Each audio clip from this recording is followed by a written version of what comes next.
इस वक्त की दोस्तों तमाम बेहद ही बड़ी खबरें मुख्य समाचार सामने निकल के आ रहे हैं। जहां पर पहली बड़ी खबर में आप लोगों को बताएंगे, यहां पर कंगना रनौत जो कि बीजेपी की सांसद है, माफी मांगी है उन्होंने। जी हां दोस्तों, जानेंगे पूरी खबर। बात होगी दूसरी बड़ी खबर में, अविश्वास प्रस्ताव आते ही यहां पर कुर्सी छोड़नी पड़ गई है। जी हां दोस्तों, कहां से आ रही है खबर, इसको लेकर के भी अपडेट जानेंगे।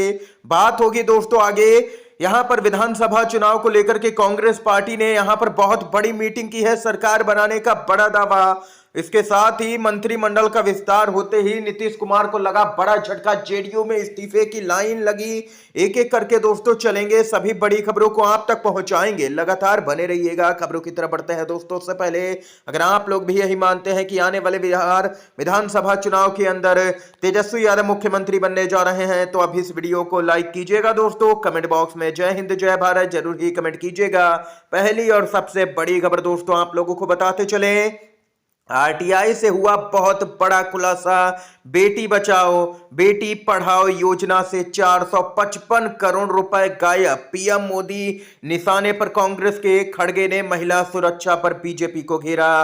कांग्रेस के अध्यक्ष मल्लिकार्जुन खड़गे ने दावा किया है कि आरटीआई के तहत मिली जानकारी से पता चलता है कि सरकार की महत्वाकांक्षी बेटी बचाओ बेटी पढ़ाओ योजना में 455 करोड़ रुपए गायब हो गए हैं। उनके इस दावे पर फिलहाल सरकार की तरफ से कोई प्रतिक्रिया नहीं आई है।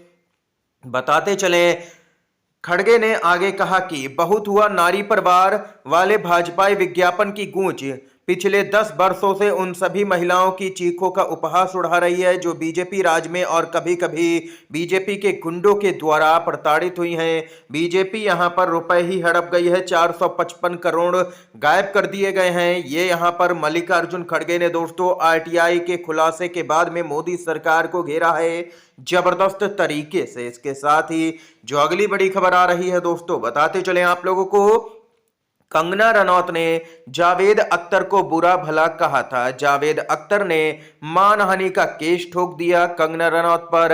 अब कंगना ने सबके सामने जावेद अख्तर से माफी मांगी। बताते चलें कि कंगना रनौत ने जावेद अख्तर से माफी मांगी है और कहा कि मेरी वजह से उन्हें जो असुविधा हुई उसके लिए मैं माफी मांगती हूं। ये कंगना रनौत की तरफ से दोस्तों खबर आई है, जहां पर उन्होंने जावेद अख्तर से माफी मांगी है। इसके साथ ही एक और बड़ी खबर की तरफ बढ़ते हैं दोस्तों। बीजेपी को लगा है बड़ा झटका, राज्य में सरकार होते हुए भी यहां पर अविश्वास प्रस्ताव नहीं जीत पाई। सतना में सरपंच के खिलाफ अविश्वास प्रस्ताव 13 में मिले सिर्फ 2 वोट, पद से यहां पर हटाई गई। मध्य प्रदेश की सतना जिले में एक महिला सरपंच को विश्वास मत नहीं मिलने पर पद से हटा दिया गया है। खास बात तो यह है कि ये महिला सरपंच बीजेपी की समर्थक थी, यानी कि बीजेपी से ही थी एक तरीके से देखा जाए। और यहां पर खास बात तो यह है कि राज्य के अंदर भाजपा की ही सरकार है। मामला उचेहरा विकास खंड के ग्राम पंचायत भरैटा का है। सरपंच इमरती देवी विश्वकर्मा को सिर्फ 2 वोट ही मिले, जबकि 10 पंचों ने उनके खिलाफ में वोट किया। दरअसल इमरती देवी को वर्ष 2022 में ग्राम पंचायत का सरपंच चुना गया था। आरोप है कि सरपंच बनने के बाद उन्होंने पंचों को कभी भी महत्व नहीं दिया। इसके साथ ही पंचायत मुख्यालय में भी रहना जरूरी नहीं समझा। इसके गांव के लोग और पंचों में नाराजगी बढ़ गई और अब उनको यहां पर कुर्सी से हटना पड़ा है।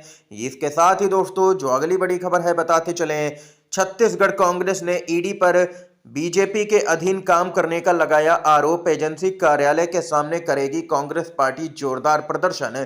छत्तीसगढ़ प्रदेश कांग्रेस कमेटी के अध्यक्ष दीपक बैज ने ईडी पर भारतीय जनता पार्टी के अनुषंगिक संगठन के रूप में काम करने का आरोप लगाया और कहा कि कांग्रेस राज्य के सभी जिला मुख्यालयों में एजेंसी का पुतला जलाएगी। इसके साथ ही बैज ने कहा कि मुख्य विपक्षी दल कांग्रेस 3 मार्च को रायपुर में ईडी कार्यालय के सामने विरोध प्रदर्शन भी करेगी।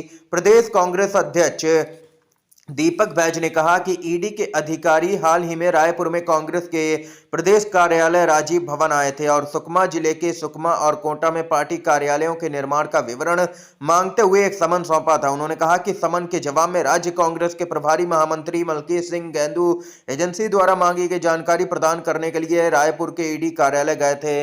यह बेहद ही आपत्तिजनक है कि गैंदू को जबरन घंटों ईडी कार्यालय में बैठाया गया। अगर ईडी को कुछ अतिरिक्त जानकारी चाहिए थी तो वह लिखित में मांग सकती थी, लेकिन हमारे नेताओं को परेशान करना ही मकसद है ईडी का, जो कि बीजेपी के इशारे पर नाच रही है। ये कांग्रेस पार्टी ने जोरदार दोस्तों हमला किया है ईडी पर और कहा है कि अब ईडी की बर्दाश्त नहीं की जाएगी, अब मोर्चा खोला जाएगा।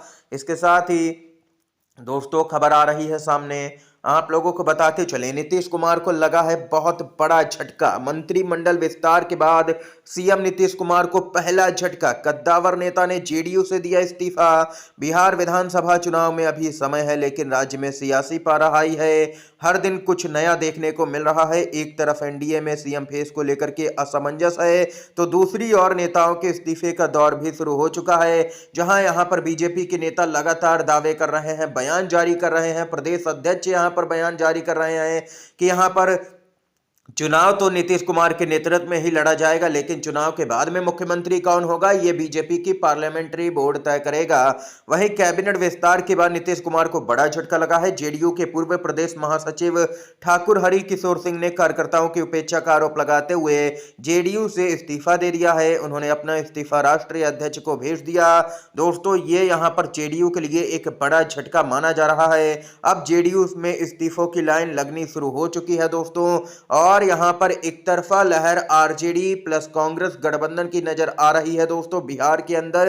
इसके साथ ही एक और बड़ी खबर बताते चले, केरल विधानसभा चुनाव को लेकर के कांग्रेस आलाकमान की बड़ी बैठक हुई है। अध्यक्ष मल्लिकार्जुन खड़गे बोले अगली सरकार हम बनाएंगे।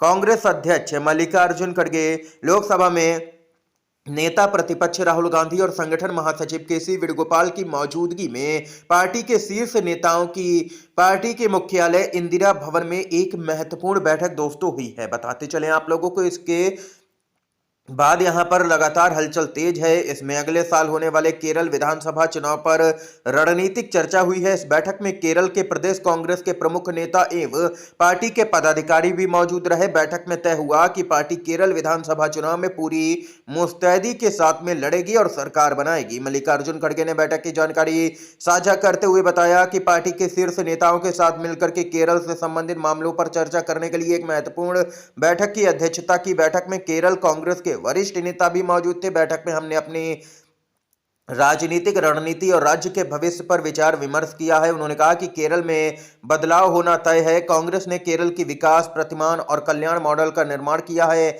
और हम अपने यूडीएफ को सत्ता में लाने के लिए हर संभव प्रयास करेंगे। अगले साल लोग राज्य में दमनकारी और सांप्रदायिक दोनों मोर्चों को हरा देंगे। अगली सरकार कांग्रेस की बनने जा रही है राज्य में। ये राहुल गांधी और मल्लिकार्जुन खड़गे ने दोस्तों हुंकार भरी है। दोस्तों इस समय की तमाम बड़ी खबरें, मुख्य समाचार थे जो हमने आप तक पहुंचाए। दोस्तों वीडियो अगर आप लोगों को पसंद आया हो तो लाइक कीजिएगा, इन खबरों को शेयर कीजिएगा अपने दोस्तों में, और चैनल पर अगर आप लोग नए हैं तो चैनल को जरूर ही सब्सक्राइब कीजिएगा। वीडियो देखने के लिए दोस्तों आप सभी का बहुत बहुत धन्यवाद। जय हिंद, जय भारत।